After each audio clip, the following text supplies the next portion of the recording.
we have some major updates of mixed martial arts. Starting with the news, the UFC just updated the pound-for-pound featherweight list. Diego Lopez cracked the top 3 in featherweight rankings after his win over Brian Ortega at Noche UFC. This is the updated pound-for-pound featherweight list.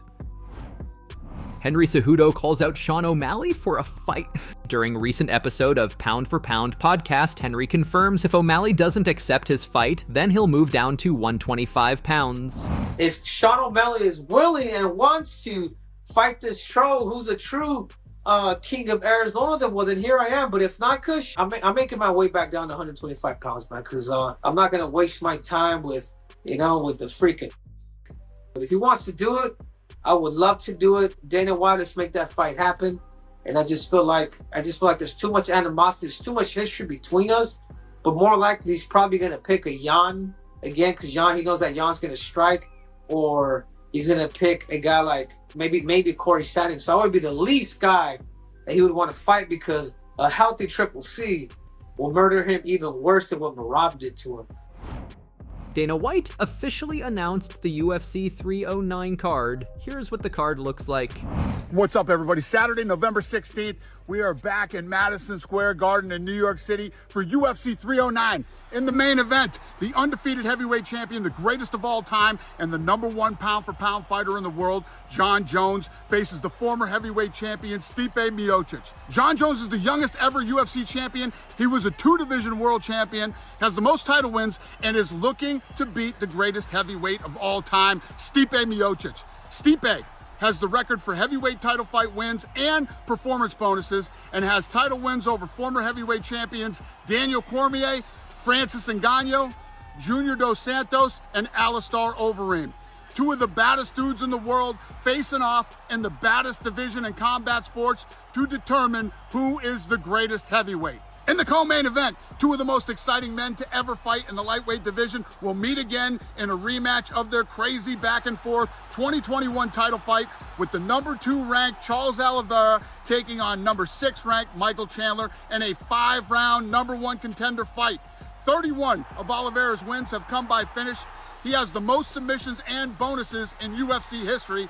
Chandler has explosive power, and every single time he enters the octagon, you are guaranteed to see an absolute war. Also on the main card, undefeated prospect Bo Nickel faces the very experienced Paul Bear Jew Craig. Nickel has all 6 wins by finish, 5 coming in the very first round. He will look to prove himself against his toughest match up to date against Paul Craig, who has wins by finish over former champions Shogun Rua and Jamal Hill, and current #2 ranked light heavyweight Magomed Ankalaev. Bo Nickel asked for a challenge, and he's getting it with this opponent. This is going to be an incredible card, and we will be announcing more fights over the next several weeks. Ladies and gentlemen, UFC 309, Jones versus Miocic, live from Madison Square Garden. Tickets go on sale Friday, September 27th at Ticketmaster. I will see you in New York. Then Tom Aspinall reacted to the Jon Jones versus Stipe Miocic announcement. Hear what he said. Matched up with one another. Finally, it's official. November 16th, MSG, New York City. Ooh, the heavyweight title's on the line at long last. Finally, we are confirmed for it. I, of course, will be there to watch these 2 gentlemen go at it. I, of course, have told the UFC, if anybody gets injured or there's any other reason why nobody can make it to that fight, why one of them might pull out, I'm ready to go. If I need to, I'll fight both of them the same night, no problem. Give me my undisputed title, because in my opinion, there should not be 2 champions in one weight division. I think that is silly. This is not what UFC is about. This is not what MMA is about. There's one guy each weight division, and I believe it's me. So I'll be fighting the winner, of course. As I said, I will be there if they need me. I'll be fit and ready. I'm training right now. I'm ready to go. I'll be ready to go on the 16th of November if I need to. MSG, the place where I won the title, I'll go back there and I'll unify the title there as well if I need to. But very exciting news. Jon Jones was there. He had his cowboy hat on. He's making videos, putting them on Instagram, him and Ryan Garcia rapping about Jesus Christ. It's what we love to see. Jon Jones is in the mood for a party, and we love to see it. Jon Jones announced retirement after UFC 309. Jon made it clear that after the Stipe Miocic fight, he would retire. At UFC 309, Jon fought Stipe, and after that, he permanently retired from the MMA world. During a media interview, Jon said this. Is your retirement fight in November, or no, you got more? It'll be the last time. It's gonna be the last time? It'll be the last. Hey, you're a legend. Hey, thank you. More than likely. It was an honor. You're a legend. Oh, my pleasure. Yes. Michael Chandler reveals his next plan after the Charles Oliveira fight. For now, Chandler is set to fight Charles Oliveira in the co-main event of UFC 309 on Jon Jones's card. While discussing this, Chandler revealed that if he beats Charles Oliveira and is offered a fight against either Conor McGregor or Islam Makhachev for the title, he'd choose to fight Islam. You beat Charles Oliveira and they say, hey, we got box A, title fight against Islam or whoever the champion is, could be Arman Tsarukyan. Yeah. Box B, Conor McGregor, big money fight. Which boxing takes? It's going to be Islam because this is the way it was supposed to be. It's going to be Islam, and I believe I think I beat Charles at Madison Square Garden, and then good old fashioned, hard working Division I Missouri American wrestling beats Dagesani Sambo every day of the week. I believe I match up well against Islam. I have a ton of respect for him. He is our champion. He is my champion at 155. Ton of respect for him. And yes, as I said, I wanted to fight Khabib. Who knows how that fight would have played out? We can play, mystery matchmaker all day long. But beating Islam is in my future, and it's what I want to happen. And I got to get through Charles Oliveira in 6 to 3 days. Deiveson Figueiredo calls out Merab. Right after Merab beat Sean O'Malley, Figueiredo called him out for a fight at UFC 310 on December 7th. On his Insta handle, Figueiredo shared this.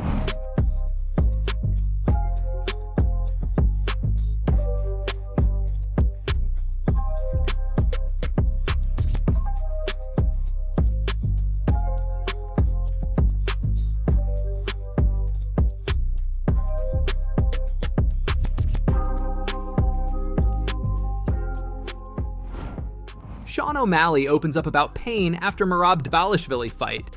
Seems like O'Malley is still feeling upset after recent lose to Merab. Recently, he's revealed that even though he feels sad and the loss hurts a lot, he's trying to stay positive by reminding himself that time will heal the pain and that life is still good, despite how much the defeat stings. Good morning, Snapchat fam. Woke up today and I still sad. Still a little bit sad. But you know what? Time heals. Time heals. Woke up, hit some red light, 2 minutes in the cold plunge, hit a little hot tub, gonna go on a little bike ride.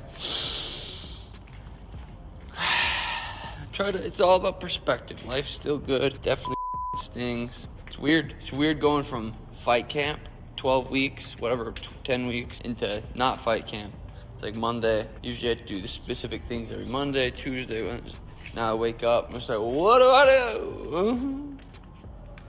Sean O'Malley has some words for his next fight.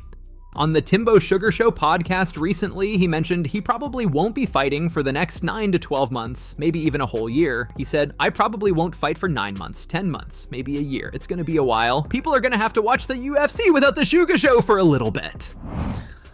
I know I can beat him. That's the thing, but that's what it is. It's like, I am undefeated in rematches. I mean, one more win, you're back in the title shot. Yeah. So it's like that'll be even that much sweeter getting that thing Well, back. maybe if people. I mean, like, I probably won't fight. I probably won't fight till for 9 months, 10 months, maybe a year. Like, it's gonna be a while. People are gonna have to watch the UFC without the Sugar Show for a little bit, but then maybe they'll realize, like, we had it. It was fun.